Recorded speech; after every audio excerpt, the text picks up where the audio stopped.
So the first presentation was absolutely phenomenal. So I'm looking forward to hearing it again because I know I'm going to get more information the second time as well. So I'll just turn it right over to you guys and let you introduce yourselves better and go through your presentation again. Okay, thank you. I will try to be quicker now because I saw that the best part was in the end. So Well, we're that starting a little early and you did fabulous. So just go okay, for it. that's great.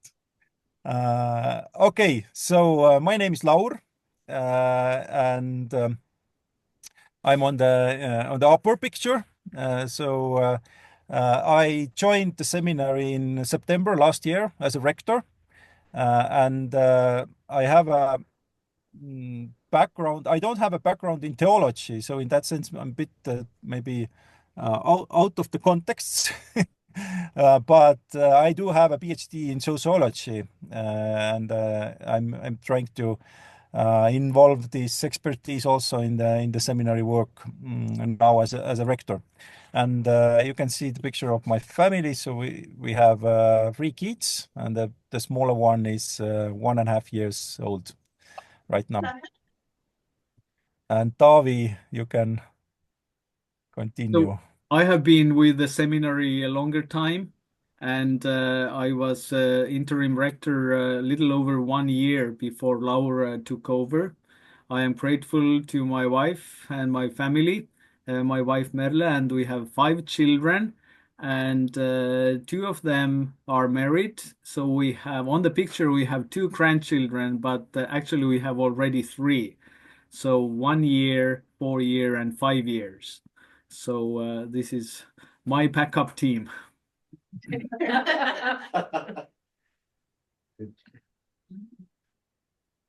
So I saw that you already had made homework and you had the map of Estonia.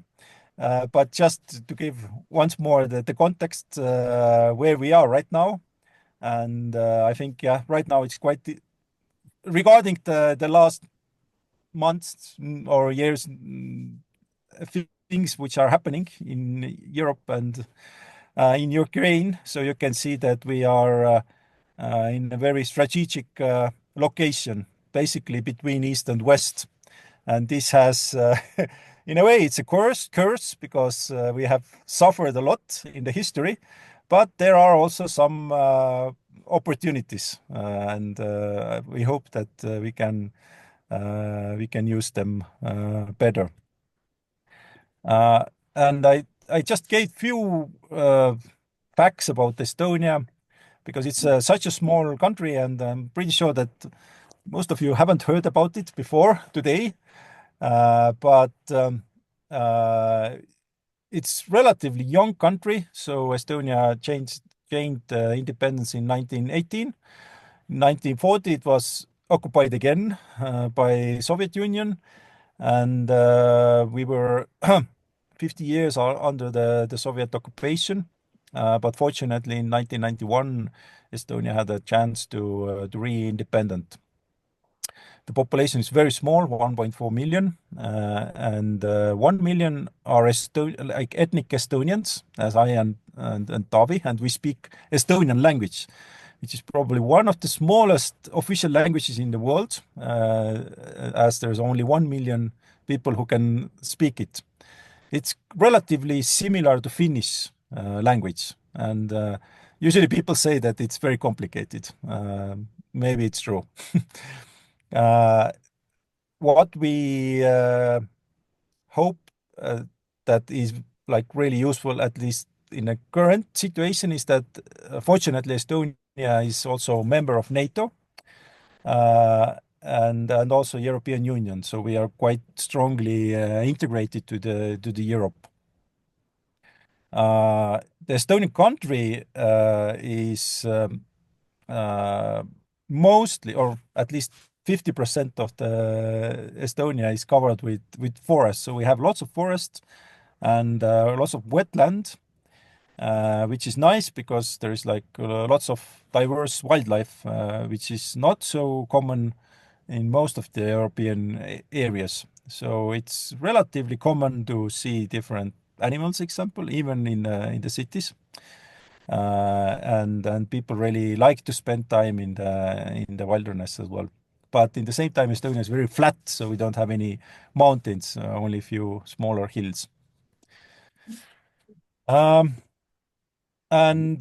something which we are quite proud and which has been quite beneficial is that Estonia is relatively developed digitally.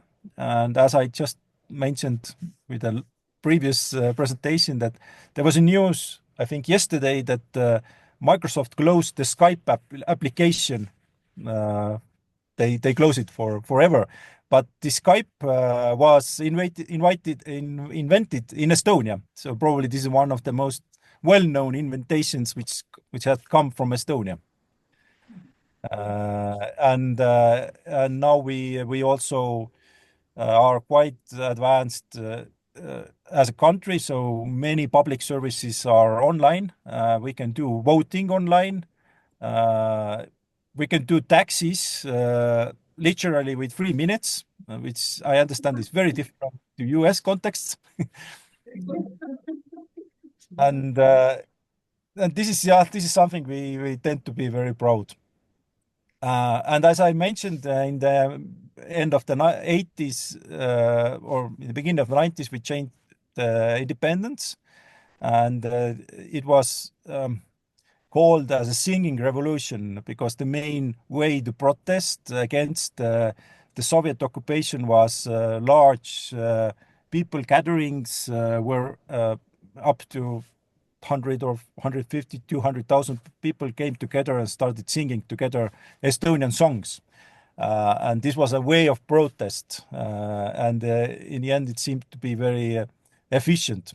But we have a very long tradition in this kind of singing festivals. So in every 4 years, the picture is from one of these singing festivals where basically, I would say, majority of Estonians come together to the capital to have several days of together singings. And there is a choir of more than 10,000 singers.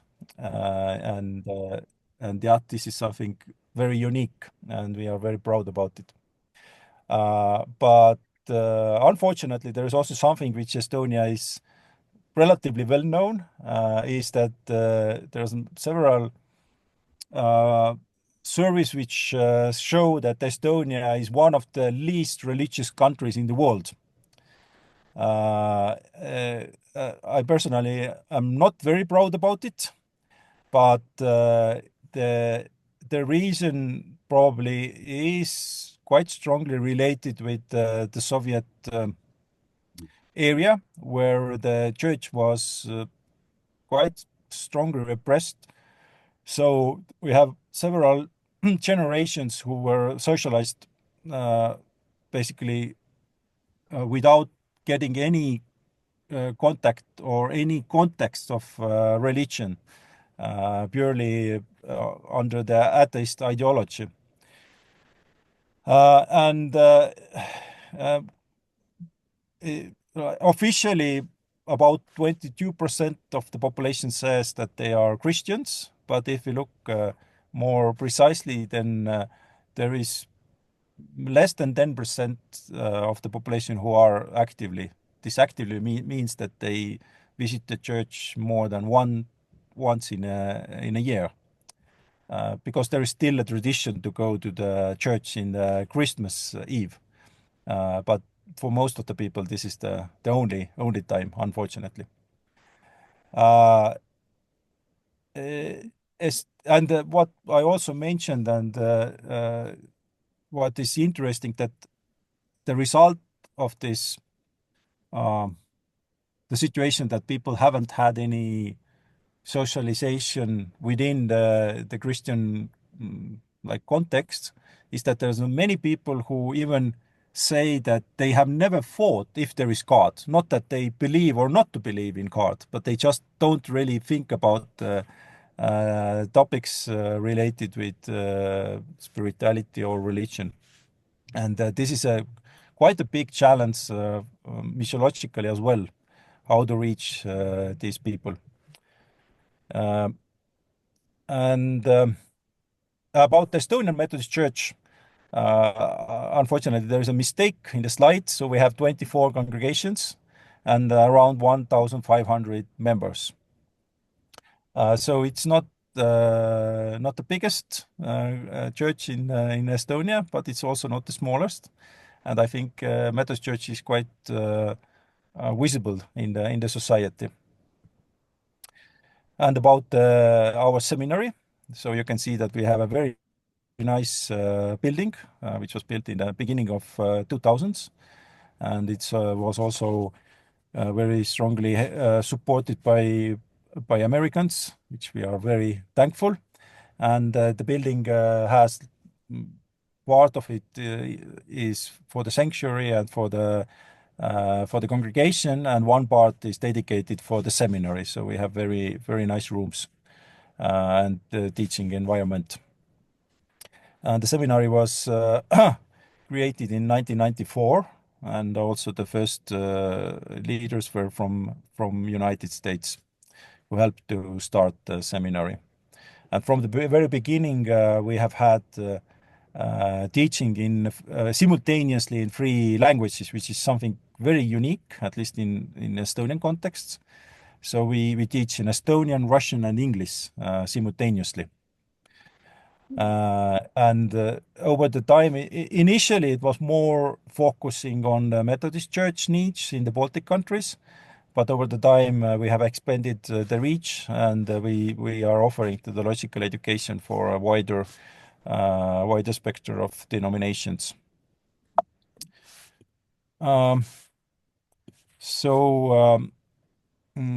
We have had nearly 300 graduates by today, and from very different nationalities. And what is especially, I think, important, that we have had a possibility to educate also members of some of the minority groups from the Russia, Komis, Udmurts, and Hantis,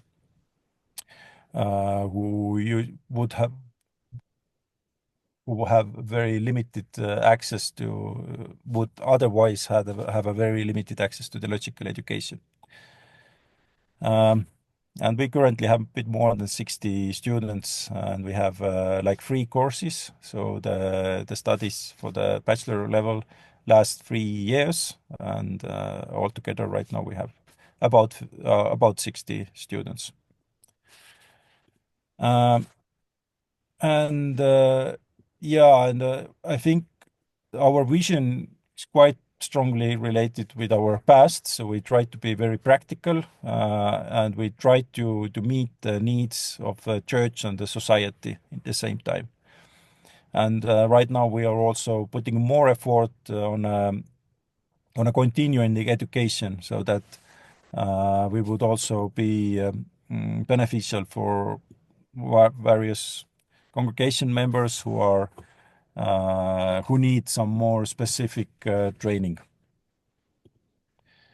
And there are like some main development areas right now. So I think one of the biggest thing what we are working with right now is starting also with master's studies, hopefully in less than 2 years.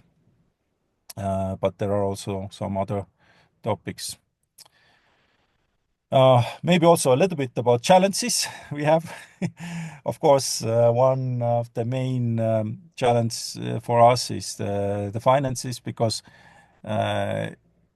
it costs around $6,000 to teach one student for a year. But the tuition fees are about 2,000, so we have to collect the 2/3 from other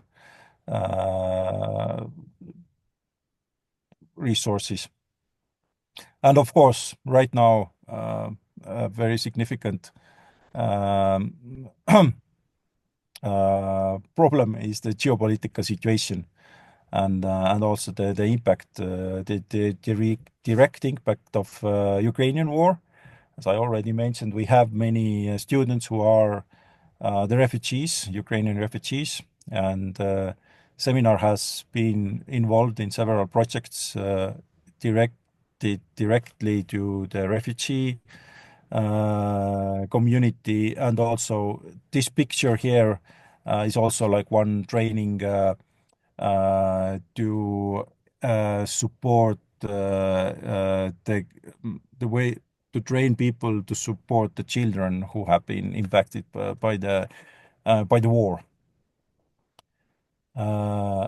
But we have many things to be thankful. So what I have seen now by my half a year, that we have a very dedicated and motivated staff, and this is great. Here is a picture from a staff training in Athens. We had an opportunity to participate in the last autumn. This is not the whole stuff, but let's say one of the most active part. And as I already mentioned, we have a very diverse and very strong and motivated student body, which is very nice. And this is a picture from the last semester start. And quite big achievement from the official result just came few weeks ago. Is that we were granted a 7-year state accreditation as a education institution, and this is a really great achievement. And it's nice to see that also the state or the Minister of Education sees that our education has the quality level which is needed for giving the bachelor degree. Okay, maybe Taavi, you can again take the last part, then I will. Thank you, Laul, for a very good presentation and the information about the country and the seminary. And first of all, I would like to thank you all and your church for the participation in our mission. During the past years, you have contributed significantly to the budget of our seminary, and thank you, Scott, and to the whole congregation for what you have done. So if you would like to be continually involved, we encourage you to pray for us and pray for also the Ukrainian war and those who suffer the most in this area. And you are welcome to come for a visit. You are welcome to partake in the webinars, what we offer, and the information is on our website. You can send your gift, or you can find a friend who would like to get involved as well. And there are few ways you can send the support through Methodist World Evangelism. You can use the Holston Foundation giving platform, and the website address is there, or you can send a check to World Methodist Evangelism. But we are grateful that you invited us to be part of your mission day, and we could do the presentation. If you are interested, you are welcome to check on our website, emkts.ee, and there we have quite a considerable part of the information there also in English language. So you're welcome to see the possibilities how you can be involved. So Scott, thank you so much, and for your whole church. I hope we have maybe a few minutes for questions if you have any. We do. Does anybody have any questions for them? When can we come visit? I'm sure they would take you today if you could get there today. Okay. Could you put that slide up that has the different web addresses on there so that we could get a copy down? Yeah, I can share also the presentation if you want. I did actually. Did you record it? All right, good. Okay. We got it. Thank you. I think but I think it would be, but it would be easy also. I can share the presentation. So if you want to to have the date. Y'all have any Thank other you. questions? I just want to say thank you for your time to be able to do this. And Lar shared the first one. He's on vacation in Italy. So you got to share that because that was unbelievable. The scenery behind him So- is just absolutely phenomenal. Yeah, just look at Make a little bit. Oh my gosh. Wow. That's so nice. And sitting in his car, it looks Yes. I know. So Yeah. Thank you for taking time out of your vacation to speak with Yes, us. We thank you. really appreciate that. That's my pleasure. To be honest, I have this 1.5-year kid, and she's just sleeping outside. So that was also the reason. So it was anyway. I had to keep an eye on her. So all right. Well, God bless you, and thank you for all that you do. Yes. We Mhm. appreciate your time and your ministry. maybe we will send you a message maybe today or tomorrow, because we will have we will be visiting Atlanta and Wilmore in few weeks. And Wow. that it's not far, so maybe there would be another possibility to meet in person, but we will send a little note about it. Check. Okay. Thank you very much and blessings. All right. Thank you. Thank you for your time. See ya.